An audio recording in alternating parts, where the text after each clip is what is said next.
Hello guys, magluluto pala ako ng chicken noodles. Ito po mga ingredient ko. This one, 2 tablespoon lang this one. Mild sweet soy sauce, corn, white onions, 5 cloves of garlic, and water with cornstarch. Ang cornstarch, 1 spoon lamang. And I put 1 spoon of vinegar and 1/4 of chicken, and this spaghetti. Pakukulaan ko muna ito and let's cook. Habang hinihintay ko pa siyang kumulo, sana naman hinihintay, hintayin muna natin siyang kumulo, katulad ng paghihintay mo sa kanya, charot, at pumunta siya sa iba. At ayan na nga, at kumulo na, charot. So, ano na natin itong mga spaghetti.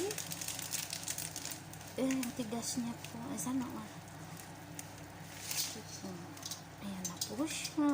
At inintay na natin siyang lumambot ang matigas na spaghetti, charot. At nag-add pala ako dito ng 2 spoon ng salt or asin. Para naman itong matigas na spaghetti ay maging maalat-alat konti. Charot. Ay talagang matigas eh. Papalambutin muna natin siya. Ito na nga ay malambot na. Yung naghintay ka ba tapos pag uwi niya ay lambot na. Charot. At ito na nga, hinango ko na siya.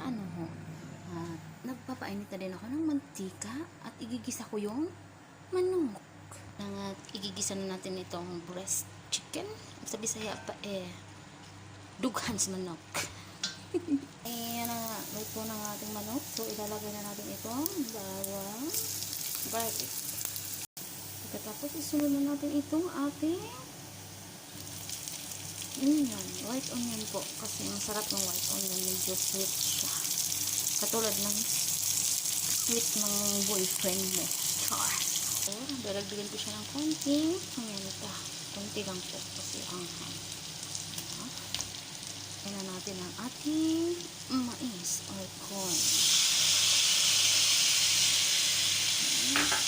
Hahaluin lang siya. Next, idadagdagan natin itong sweet soy sauce natin. Mix lang natin ulit hanggang sa matanggal yung ating soy sauce. Dadagdagan ko siya lang yung patapos.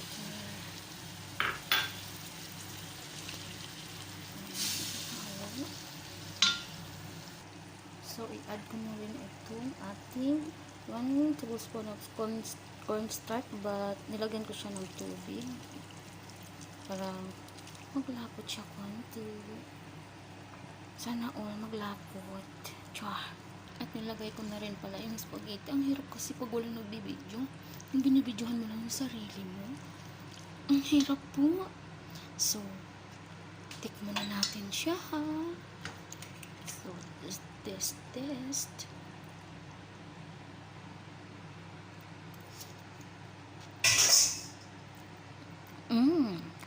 Lami siya. Mas lami pa sa imong boyfriend there. Of course. Lami.